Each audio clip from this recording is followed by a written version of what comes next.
everyone, welcome back to our YouTube channel, that is Grade Booster Academy channel. Students and friends, in the last class we have discussed how to create different lasers in Tally. कैसे कैसे हम different lasers हम लोग create कर सकते हैं Tally में, हमने previous class जो videos थे उसमें हमने सीखा। तो आज हम बढ़ते हैं उसके second concept की तरफ, जो laser का जो second part रह गया था। तो students, होप हम जो भी आपको समझा रहे हैं इस वीडियो के द्वारा आप सब समझ पा रहे होंगे। अगर आपको ये वीडियोस पसंद आती हैं, हम जो भी कंटेंट्स अपलोड करते हैं, अगर आपको पसंद आती है तो वीडियो को जरूर लाइक कीजिएगा, जिससे हमें एनकरेजमेंट मिलती है, हमें भी उत्साह मिलता है कि हम जो भी कर रहे हैं, आपको प्रोवाइड कर रहे हैं फैसिलिटीज, वो आप ठीक से आपके पास पहुंच सा रही है। और अगर आपको वीडियोस और भी अच्छी लगी तो आप वीडियोस को जरूर शेयर कीजिएगा। और अगर अभी आपने चैनल को अभी तक हमारे चैनल को सब्सक्राइब नहीं किया है तो चैनल को जरूर सब्सक्राइब कीजिएगा।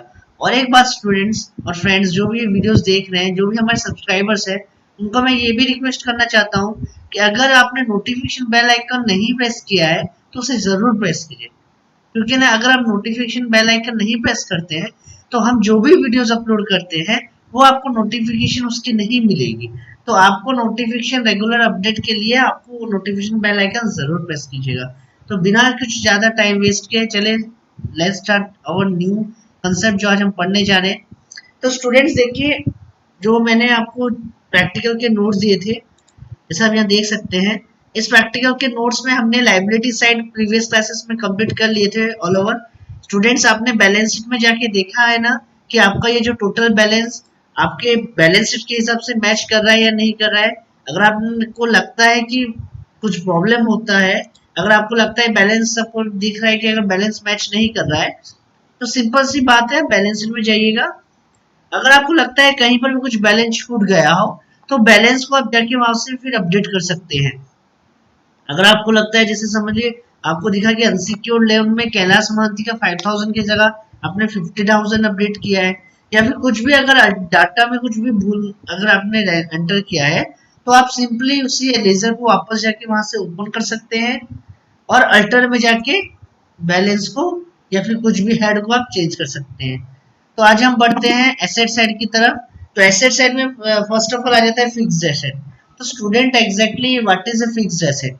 फिक्स्ड एसेट वो एसेट्स होते हैं जो जिसका खरीदा जाता है लॉन्ग टर्म यूज के लिए।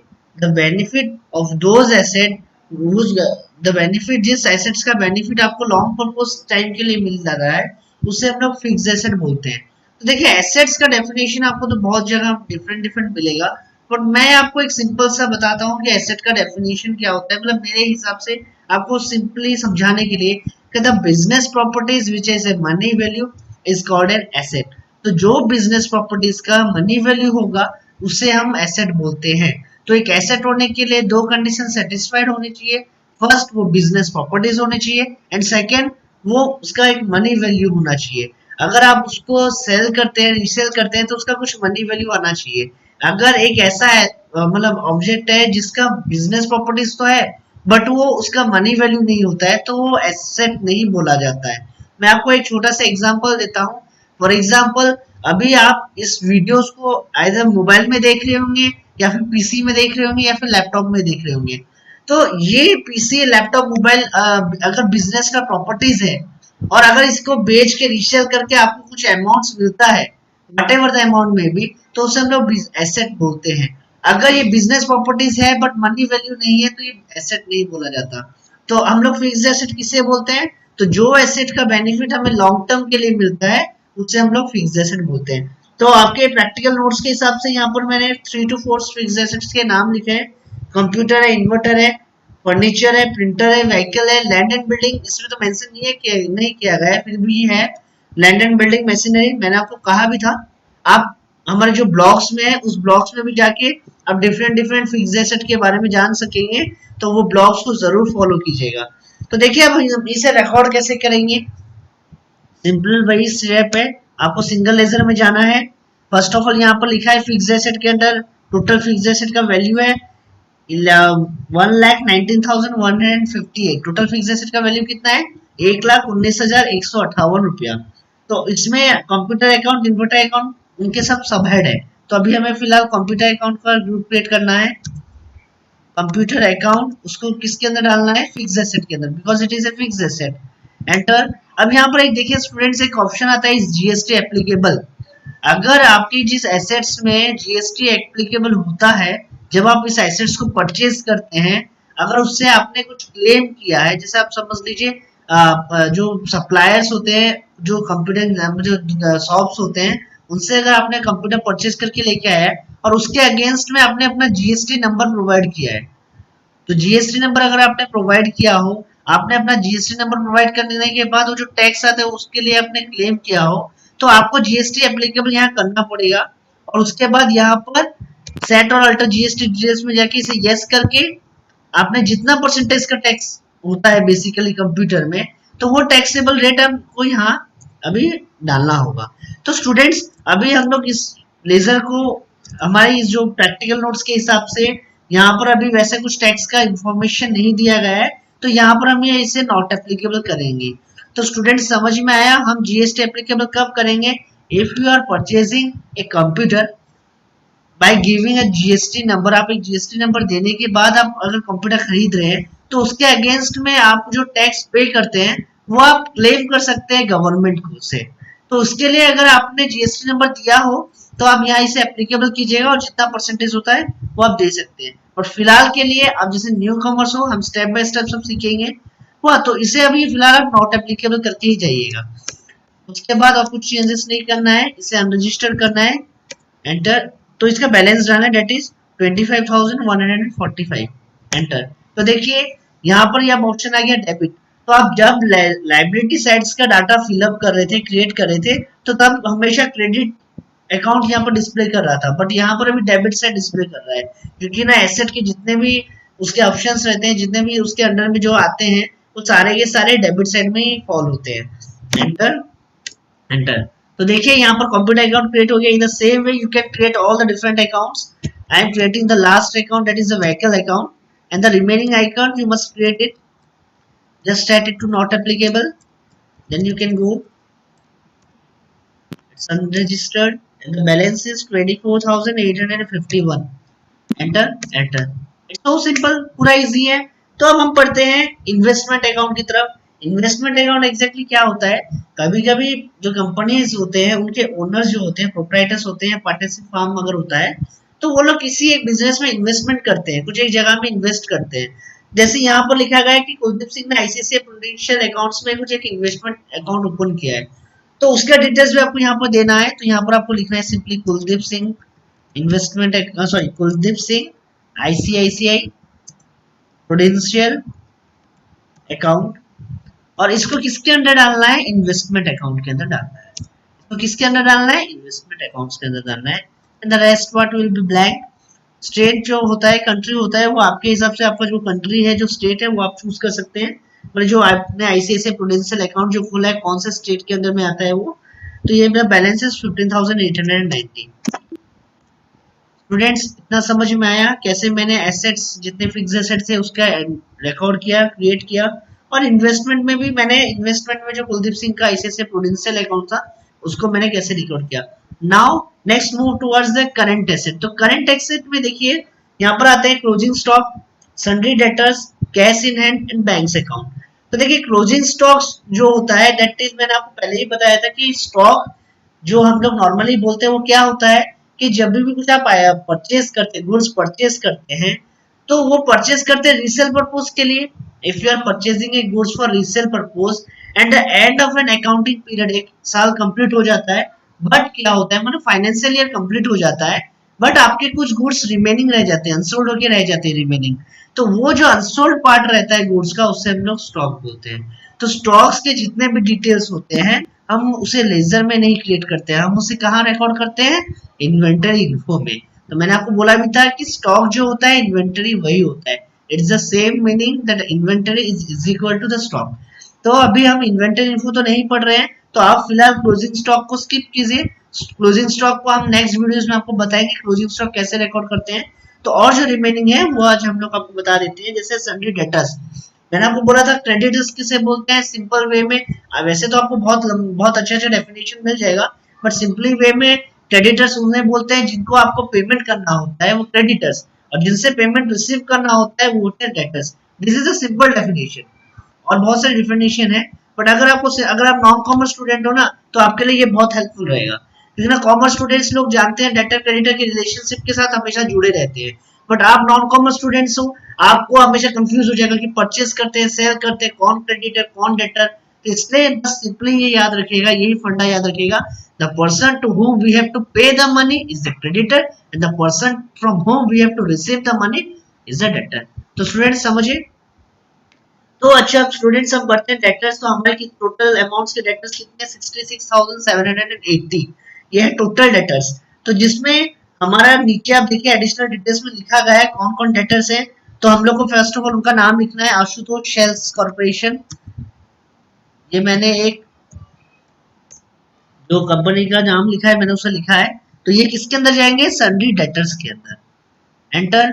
मेंटेन बैलेंस बाय बिल, मैंने आपको कहा था क्रेडिटर केस में, तो ये मेंटेन बैलेंस बाय बिल सिर्फ दो ही केस में आता है, जब सन्ड्री डेटर होते हैं अंडर ग्रुप में और जब सन्ड्री क्रेडिटर होते हैं। तो अगर आपका balance bill bye bill maintain करना हो तो इसे यस कीजिएगा। डिफॉल्ट क्रेडिट पीरियड आपके हिसाब से चूज कीजिएगा, मैंने 15 दिया है, बिजनेस के अलग अलग टर्म्स एंड कंडीशंस होते हैं।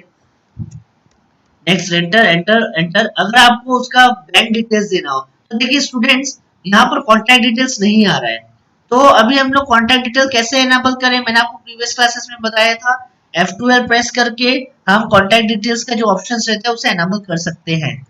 वैसे तो बाय डिफॉल्ट ये एक साथ एक बार करने से हमेशा रह जाता है, पता नहीं कुछ शायद सिस्टम में कुछ प्रॉब्लम हुआ हो, बट आप एक बार एनेबल करें तो वो हमेशा के लिए लाइफ टाइम के लिए रह जाता है। शायद इस में कुछ प्रॉब्लम हो गया है, मैं इसे देख चेक कर लूंगा कि एग्जैक्टली क्या प्रॉब्लम यहाँ पर हुआ है। मैं इसे एनेबल करके यस कर देता हूँ। तो अब हम देखते हैं यहाँ पर देखिए extra contact number mobile number आ रहा है, तो हम वो चाहें तो दे सकते हैं। तो मैंने आपको कहा भी था कि जो इसके सेकेंड थर्ड पेज में है उसमें आपको जीएसटी नंबर भी लिखा हुआ है, और ये एग्जैक्टली आशुतोष सेल कॉर्पोरेशन कौन से स्टेट को बिलोंग करते हैं वो भी लिखा हुआ है। पेज नंबर 3 में चेक कर लीजिएगा। तो देखिए आशुतोष सेल कॉर्पोरेशन बिलोंग करता है उड़ीसा स्टेट में, और वो है डिस्ट्रिक्ट है कटक, तो हम यहाँ कटक मेंशन कर देते हैं। एंटर। पिन कोड हमें पता नहीं है, मोबाइल नंबर नहीं पता तो उसे स्किप कर दीजिएगा।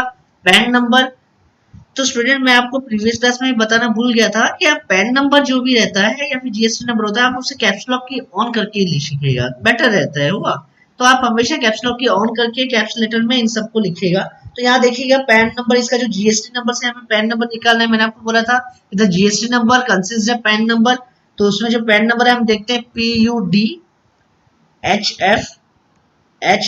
है 8735E। तो this is the PAN number which is given in the notes, you can check it. तो इसे हम कॉपी कैसे करें, कॉपी का शॉर्टकट मैंने आपको प्रीवियस क्लास में बताया था, आप हमें कमेंट सेक्शन में रिप्लाई करके बताइए कि कॉपी का शॉर्टकट क्या है इन केस ऑफ टैली, और पेस्ट का शॉर्टकट क्या है वो आप बताइएगा। नेक्स्ट रजिस्ट्रेशन टाइप, यहाँ जीएसटी नंबर हमको लिखना है, इसे हम लोग क्या करना है, स्टेट कोड जो हमारा है 21, जीएसटी नंबर आपको वहां पर लिखा हुआ होगा। तो पैन नंबर हमें सेकंड टाइम नहीं रिपीट करना है, तो इसलिए मैंने इसे यहाँ पेस्ट कर दिया, और जो रेस्ट पार्ट था मैं उसे वहां लिख देता हूँ, दैट्स 1CC। ये verify the GST pan, this is not the original GST number. Enter. Opening balance, आपका जो ओपनिंग बैलेंस यहाँ पर मेंशन किया गया है, ये ओपनिंग बैलेंस आप यहाँ पर रिकॉर्ड कर सकते हैं, दैट इज 13372। एंटर। समझे। तो अभी मैं इसे सेव कर रहा हूँ, एंटर एंटर। यहाँ पर वही मैंने बोला था कि इसमें क्या होता है ना, ये आपको अगेंस्ट रेफरेंस में डिटेल्स मांग रहा है कि 13,372 रुपीज जो पेंडिंग है वो किस बिल के अगेंस्ट पेंडिंग है, कितने बिल को मिला के 13,372 होता है या एक ही बिल में है। तो वो डिटेल्स आपको तभी मिलता है जिस फॉर्म में आप काम करेंगे, वो आपको पूरा डिटेल्स दे देंगे।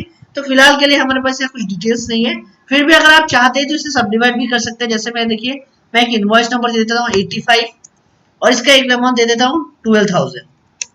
मैं यहाँ पर दो बिल कर देता हूँ, सेम डेट देता हूँ यहाँ पर 87। तो ये रिमेनिंग मैंने क्या किया ना, ये जो 30,372 को दो बिल में डिवाइड कर दिया। तो अगर आप चाहते हैं तो इसे सीखने के लिए कर सकते हैं, वरना इसे आप स्किप भी करके चले जाइए। Enter enter. तो ऐसे ही आपको सारे जितने भी यहाँ पर अकाउंट्स हैं सन्नी डेटर्स के, उस सारे अकाउंट्स को आपको बनाना है, आपको वहां मिल जाएगा, आप उसे बना दीजिएगा। तो एग्जैक्टली ये जो भी वीडियोस देख रहे हैं, ये जितने भी कंपनीज के मैंने नाम लिखे हैं, जितने भी कंपनी से जीएसटी नंबर प्रोवाइड किया है, this all are free, this is not the actual process, this is only the educational purpose के लिए हम इसको बना रहे हैं। तो नेक्स्ट उसके बाद है हमारा cash in hand account. Cash in hand account का बैलेंस कितना है? 25,64,325। This is the cash in hand balance जो प्रीवियस ईयर का क्लोजिंग कैश बैलेंस था। तो स्टूडेंट मैंने आपको पहले ही बताया था कि जब भी आप कुछ कंपनी क्रिएट करते हैं तो by default two ledgers are automatically created, that is the cash account and the profit and loss account. Cash account और प्रॉफिट एंड लॉस अकाउंट ये ऑटोमेटिकली बने हुए रहते हैं पहले से बाय डिफॉल्ट में। तो आपको सिर्फ क्या करना है, आपको और कैश अकाउंट और नहीं बनाना, आपको अल्टर में जाना है। कैश अकाउंट बना बनाया रहेगा, बस आपको नीचे जाके उसमें बैलेंस पुट करना है, दैट इज 25,64,325। Enter enter. तो स्टूडेंट समझे कि मैंने कैश अकाउंट को कैसे अल्टर करके बैलेंस इनपुट किया। आपको सिंपली और एक अकाउंट नहीं बनाना है, स्टूडेंट्स प्राय यही भूल कर देते हैं। हम देखते हैं कि कैश अकाउंट वापस बना देते हैं, बट ऐसे मत कीजिएगा। आपको अल्टर में जाके यहाँ से चेंज कर दीजिएगा, उसका अमाउंट सिर्फ आप वहां पर डाल दीजिएगा। नेक्स्ट जो लास्ट है हमारा बैलेंस शीट का जो पॉइंट है, that is the bank account. Bank account के नीचे देखिए एडिशनल डिटेल्स में लास्ट में लिखा है कि हमारा कौन सा बैंक अकाउंट है। हमारा जो अकाउंट है वो पंजाब नेशनल बैंक में अकाउंट है, और उसका बैलेंस भी मैंने वहां लिखा है कि उसका बैलेंस है 35,40,564। तो हमें यहाँ पर क्रिएट में जाना है, पंजाब नेशनल बैंक लिखना है, यहाँ पर हमें उसे बैंक अकाउंट में एंट्री करना है। तो देखिए स्टूडेंट्स, ये वाला ये जो पॉइंट होता है, ये जो लेजर होता है, इसे ध्यान से देखिएगा, हुआ, क्योंकि ना इसमें बहुत सारी चीजें होते हैं जो स्टूडेंट्स जानते नहीं है। कि बहुत सारे ऐसे भी कंटेंट्स होते हैं जो वीडियोस में, बहुत सारे वीडियोस मैंने देखे हैं यूट्यूब में, तो वो इतना सब बताते नहीं है। तो ये जब भी आप बैंक अकाउंट रिकॉर्ड करते हैं तो ये चीज जरूर हमेशा याद रखिएगा। First of all Punjab national bank account, तो मैंने बैंक का नाम दे दिया है, वो बैंक अकाउंट्स के अंदर आएगा। अकाउंट होल्डर का नाम हो गया। अब अकाउंट नंबर मैं एक टाइप कर देता हूँ, कुछ भी एक अकाउंट नंबर मैंने एक टाइप कर दिया। नेक्स्ट आईएफएससी कोड मैं टाइप कर सकता हूँ, मैं कुछ भी एक आईएफएससी कोड टाइप कर दे रहा हूँ, एंटर। उसके बाद ब्रांच, उसके बाद आपका ब्रांच क्या है, ब्रांच जो आपका रहेगा वो ब्रांच मैं यहाँ भद्रक दे रहा हूँ। देखिए यहाँ बैंक नेम नहीं आ रहा है क्योंकि this is a trial version. ये जो होता है ट्रायल वर्जन होता है, तो ट्रायल वर्जन में आपको सारे बेनिफिट्स नहीं मिलेंगे, हुआ। तो यहाँ पर सिर्फ वैद्य कर रहा हूँ। यहाँ और क्या ऑप्शन आता है जो सबसे मतलब इम्पोर्टेंट रहता है, सेट चेक बुक्स। अगर आपके पंजाब नेशनल बैंक के तरफ से आपको कुछ चेक बुक्स प्रोवाइड किए जाते हैं तो आप वो चेक बुक्स के डिटेल्स यहाँ ऐड कर सकते हैं। जैसे समझ लीजिए मैंने एक चेक बुक का नंबर दिया है, चेक बुक्स के डिजिट्स होते हैं, सॉरी एक चेक का जो नंबर होता है वो 6 डिजिट का होता है।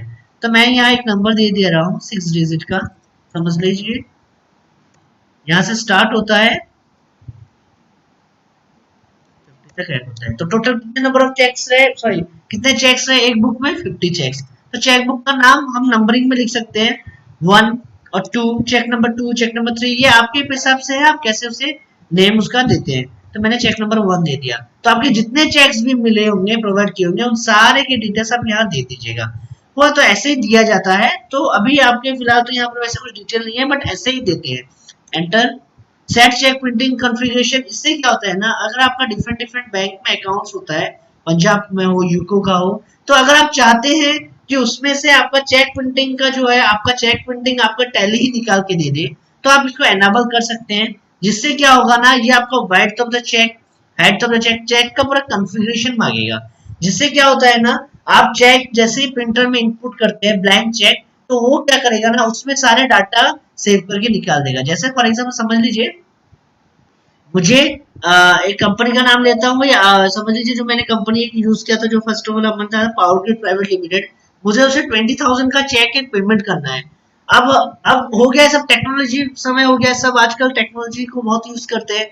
तो अब पेन यूज करके कोई क्यों लिखेगा, किसी ने सोचा कुछ बड़े बड़े कंपनीज होते हैं वो लोग क्या करते हैं ना, प्रिंटिंग से ही सारे चेक्स को प्रिंट कर देते हैं। मतलब वो चेक्स में बाय डिफॉल्ट नाम आ जाएगा, अमाउंट आ जाएगा, सब कुछ आ जाएगा, बस यहाँ पर प्रिंट निकालने के बाद साइन करना होता है।